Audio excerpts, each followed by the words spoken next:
This is Dr. Seneja from Accra, Ghana, doing a phaco for a very hard, mature cataract. As you can see, in the past, I would have preferred doing small incision cataract for such a hard, dense cataract, what we would call hard rock.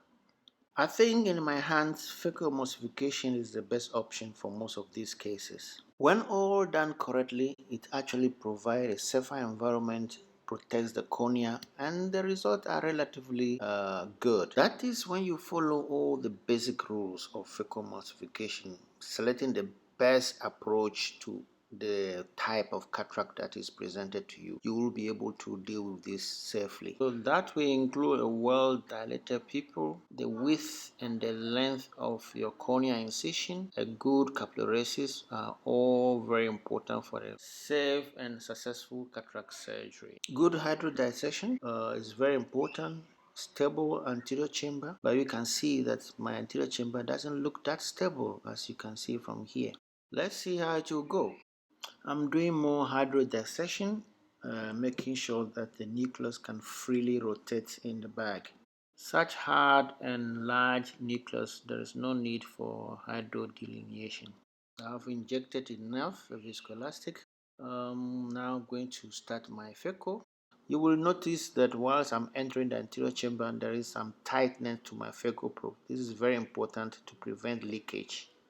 To achieve this, I don't enter fully with my keratome. Now I've started to chop. My settings are high vacuum, about 350 to 400, just to be able to hold the nucleus firmly so that I can chop. Once I get the first division through and through, I know I'm there. Such hard nucleus, you may not manage to achieve complete separation for the first chop. So you may have to rotate and try to separate it from the opposite end. One annoying thing is you may find fibers running across, holding the two halves together. But with patience and carefully, you can actually separate them.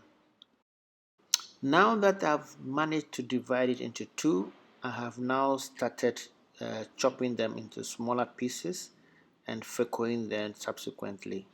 At this point, I've noticed something. I've noticed that my pupil has started constricting slowly.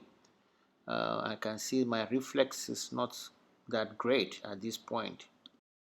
But I continue doing the phaco, and slowly I've managed to remove the first half and now turn to the second half and then started phacoing that as well.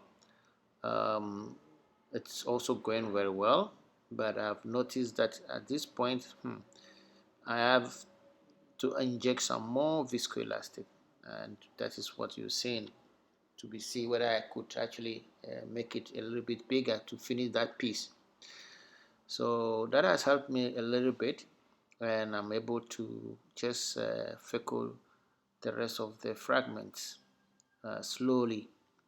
Although that is not a best approach, there are many ways I could do to improve on the pupil dilatation, but at this point I thought I could just manage without anything. So finally I managed to remove what is visible with the constricted pupil, which wasn't that very easy.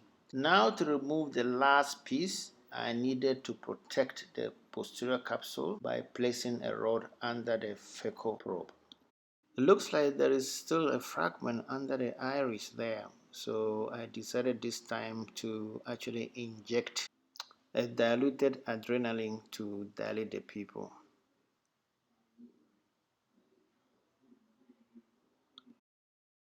This has helped me to retrieve the piece that is under the iris and then slowly phaco the rest. You see the advantage of dilated pupil. These are all very important. You can now even appreciate the fundus reflex much better.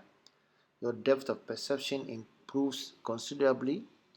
So dilated pupil should be a top on your priority. If this doesn't work, you could even use iris hooks, which work quite well.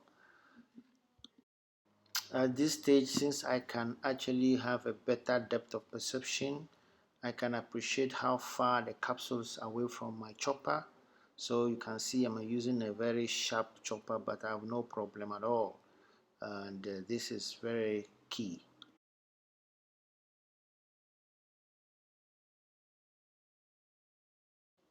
Even injecting your IOL is much easier. You can be sure your IOL is going to the bag. This type of IOL unfolds very fast, so you need to have a very well dilated pupil. Otherwise, your haptics will always be on top of the iris and you will have to dial in blindly. Now time to do a complete thorough visco removal and slowly removing any cortex that might be there hanging and positioning your lens properly. I think that ends the surgery. Thank you for watching. Don't forget to subscribe to this channel. This is Dr. Seniaja.